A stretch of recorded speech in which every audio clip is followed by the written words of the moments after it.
Hello everyone and welcome back to my channel Teaching Diary. So this is session 3 closing sale of unit 4, right?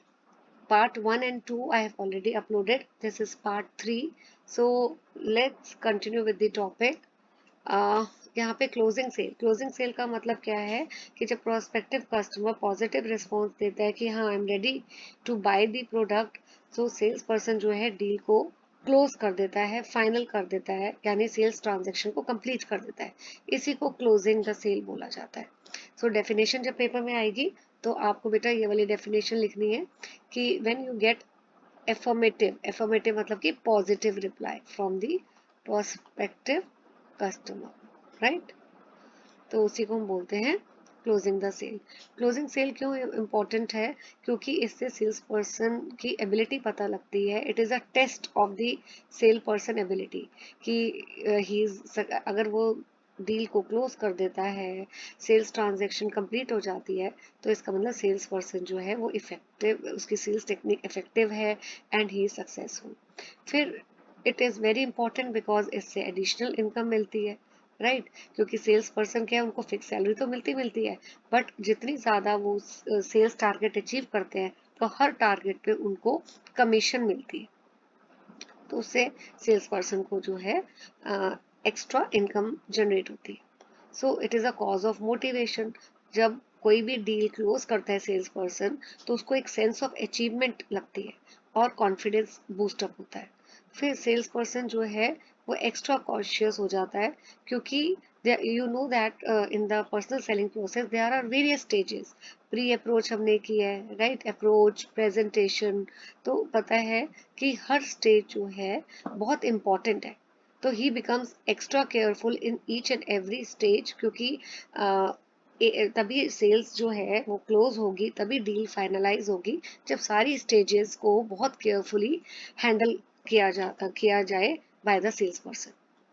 Now reasons of failure to close. Reason क्यों है? जो sales person है उसका attitude is incorrect. तो अगर sales person जो है उसका एटीट्यूड नहीं है पॉजिटिव, तो he can not close the sale.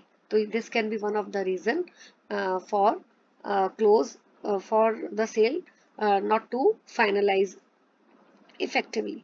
तो रीज़न ये भी है कि अगर सेल्स पर्सन का एटीट्यूड करेक्ट नहीं है, अगर सेल्स पर्सन को अपने ऊपर फेथ है, कॉन्फिडेंस है, अपनी कैपेबिलिटीज़ पे बिलीव है, तो वो कन्विंस कर सकता है प्रोस्पेक्टिव बायर को। लेकिन अगर वो खुद ही कॉन्फिडेंट नहीं है तो वो क्या किसी को कन्विंस करेगा, राइट? सो इन एडुकेट प्रेजेंटेशन, अगर प्रेजेंटेशन भी जो है वो इफेक्टिव नहीं है, इन दैट केस ऑल्सो डील जो है वो फाइनलाइज नहीं हो पाएगी।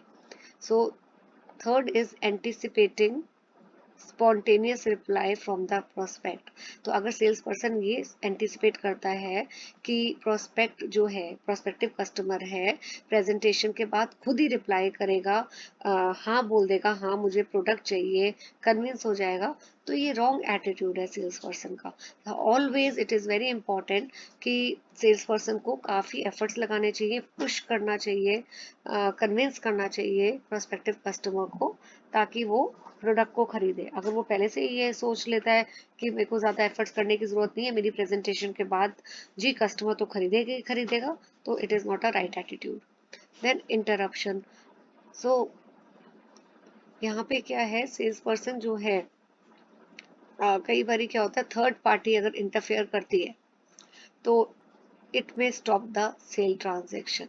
तो थर्ड पार्टी का मतलब क्या होता है कि जो अगर सपोज ए आया है प्रोडक्ट को खरीदने और वो अपने साथ दो फ्रेंड्स को लेकर आया, बी और सी को, तो ये हो सकता है ए का मन हो खरीदने का, लेकिन बी और सी उसको इन्फ्लुएंस करे कि नहीं नहीं नहीं मत खरीद, ये प्रोडक्ट अच्छा नहीं है।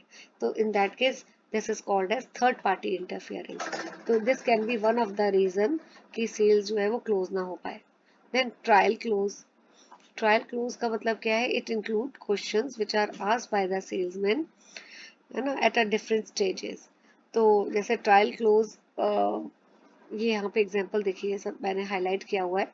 अच्छा एक चीज़ और बेटा, जितने भी मैंने ये स्टेटमेंट हाईलाइट किया है तो ये इंपॉर्टेंट स्टेटमेंट है। अगर आप पेपर में इतना भी लिखते हैं ना, then also you are going to get good marks, right? If you will request, I will share the highlighted PDF with you, and you can put your request in the comment section. Definitely I'm going to upload the PDF.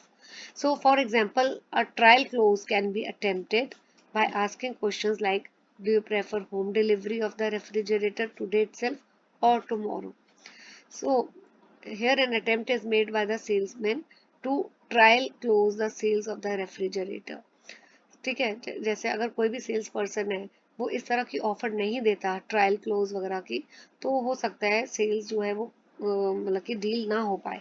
But अगर sales person जो है trial close जैसी offer देता है, trial close का मतलब है वो ऐसे वो पूछता है कस्टमर से, आपको जो है, आप अगर किसी भी प्रोस्पेक्टिव कस्टमर ने रेफ्रिजरेटर खरीदा है तो वो उसको सेल्स पर्सन ये ऑफर दे सकता है, बताइए, क्वेश्चन पूछ सकता है कि आपको जो है रेफ्रिजरेटर की होम डिलीवरी आज चाहिए या कल चाहिए। तो प्रोस्पेक्ट ये बोल सकता है कि मुझे आज ही चाहिए, तो sales can be easily considered as close, right. तो if the salesman get clear signal from the prospect regarding the buying decision, he need not put more efforts in persuading the prospect, but otherwise he has to start. तो ये सब आप इतना नहीं, आपको basically यही करना है कि ट्रायल क्लोज जो है ये बहुत ज़रूरी है, एफर्ट करने चाहिए सेल्स पर्सन को, ठीक है, इस तरह के क्वेश्चंस पूछने चाहिए ताकि जो डील है वो फाइनलाइज हो सके। तो अगर इस तरह के एफर्ट्स नहीं करता है सेल्स पर्सन तो प्रॉब्लम हो सकती है, जो डील है वो फाइनलाइज नहीं होगी इन that case.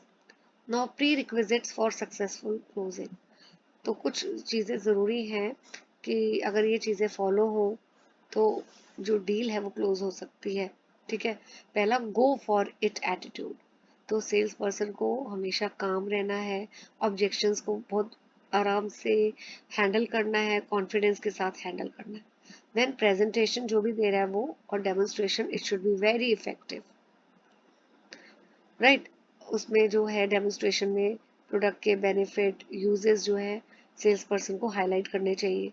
Third is seize attention, सो यहाँ पे ज़रूरी है सेल्स पर्सन के पार्ट पे कि वो अगर प्रोस्पेक्ट की अटेंशन इधर उधर जा रही है तो वो उसको वहीं पे अटेंशन को डाइवर्ट होने से रोके, ठीक है।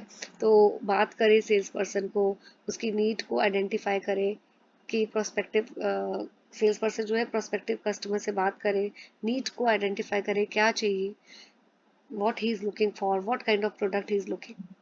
Then permit question, sales person को इनकरेज करना चाहिए प्रोस्पेक्टिव कस्टमर को कि वो सेल्स पर्सन से क्वेश्चंस पूछे ताकि कोई भी उसके माइंड में डाउट्स है वो रिमूव कर सके।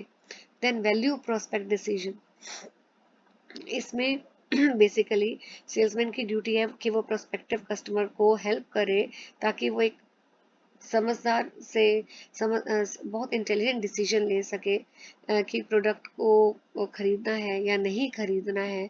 और वो कैसे डिसीजन ले पाएगा, जब सेल्स पर्सन जो है प्रोडक्ट की वैल्यू यानी बेनिफिट को हाईलाइट करे, right. Then preserve selling points, preserve selling points का क्या मतलब है, जब भी सेल्स पर्सन के पास प्रोस्पेक्टिव कस्टमर आता है पहली बार तो सेल्स पर्सन सारे इंपॉर्टेंट पॉइंट्स एक साथ ही ना प्रोडक्ट के बारे में प्रोस्पेक्टिव कस्टमर को बता दे, कुछ पॉइंट शुरू में बताए और जब कस्टमर को थोड़ा सा डाउट आए फर्दर तब वो बाकी रिमेनिंग पॉइंट्स कस्टमर को एक्सप्लेन करे, right, so that his doubts can be removed. So let me read this. An intelligent salesman never disclose all the selling points. तो एकदम सारे selling points सेल्स पर्सन को disclose नहीं करने चाहिए, कुछ selling points यानी व्हाट आर सेलिंग पॉइंट्स, पहले तो आपको ये भी पता होना चाहिए कि कोई भी जो प्रोडक्ट के सेलिंग पॉइंट्स का मतलब जो भी सारे एडवांटेजेस हैं प्रोडक्ट के या बेनिफिट्स हैं या फीचर्स हैं वो एक साथ डिस्क्लोज ना करें, कुछ पॉइंट्स जो हैं वो प्रिजर्व करके रख ले ताकि जब भी आगे कोई डाउट हो कस्टमर को तब उन पॉइंट्स को यूज करके वो डाउट्स को सॉल्व कर सके। Then strike at the right time, so यहाँ पे सेल्स पर्सन को वेट करना चाहिए, ठीक है, कि प्रोस्पेक्टिव कस्टमर जो है he is willing to buy the product, और जब उसको ऐसा सिग्नल मिल जाए कि हाँ now the prospective customer is ready to buy, in that case he should close the sale immediately, right, उसको उस समय फटाफट सेल्स को फाइनलाइज कर देना चाहिए। Now methods of successful close. So कौन से मेथड्स है? Getting a series of affirmative answers. तो एक मेथड क्या है सेल जो को क्लोज करने का, कि बहुत सारे क्वेश्चंस जो है सेल्स पर्सन पूछे प्रोस्पेक्टिव कस्टमर से, right. And he should also ensure कि प्रोस्पेक्टिव कस्टमर जो है वो पॉजिटिव आंसर्स दे क्वेश्चंस का. तो ऑब्जेक्टिव क्या है ऐसा करने का? Why so many questions are been asked to the prospective customer, ताकि प्रोस्पेक्टिव कस्टमर जो है वो आंसर्स हमेशा यस यस करते हुए देता जाए, और finally he says yes at the time of buying the product.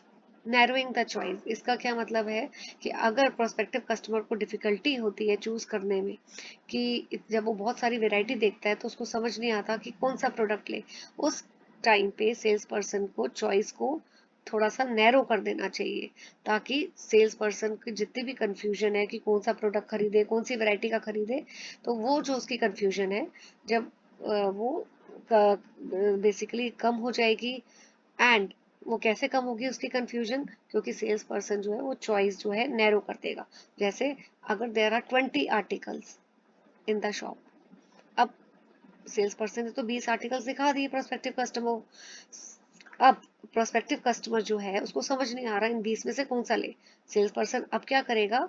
वो 20 में से 12 को अलग कर देगा, या 15 ले लो, 15 को अलग कर देगा और बोलेगा नाउ आउट ऑफ दिस 5 ये बेस्ट है, आप इसमें से चूज करिए. Now it will become easy on the part of the prospective customer to make decision. Now closing on minor points. अब इस केस में क्या है, प्रोस्पेक्टिव कस्टमर को डिफिकल्टी हो रही है मेजर डिसीजन लेते हुए, तो सेल्स पर्सन का क्या काम है यहाँ पे?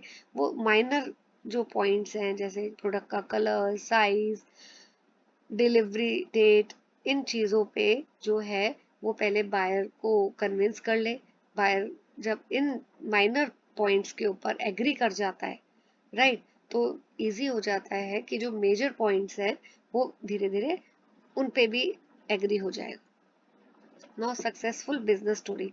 यहाँ पे सेल्स पर्सन का क्या काम है कि वो एक पहले से कस्टमर का, एग्जिस्टिंग कस्टमर का नाम, डिटेल्स बताता है कि देखिए मेरा ये कस्टमर है, उसने ये प्रोडक्ट खरीदा था और now he is very happy with the product. तो ऐसे वो रेफरेंसेस बताता है ताकि लोगों को कॉन्फिडेंस बिल्ड हो कि अच्छा ये प्रोडक्ट इन्होंने लिया था, सो ये तो बहुत फेमस पर्सनैलिटी है.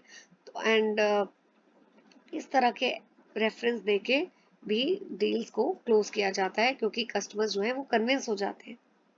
देन ऑफरिंग इंड्यूसमेंट, यहाँ पे फ्री बीज दिया जाता है, इंसेंटिव्स दिए जाते हैं, ठीक है, जैसे आफ्टर सेल सर्विसेज प्रोवाइड की जाती हैं, डिस्काउंट्स दिए जाते हैं, ईएमआई की फैसिलिटी दी जाती है ताकि कस्टमर्स जो है प्रोडक्ट को खरीद लें.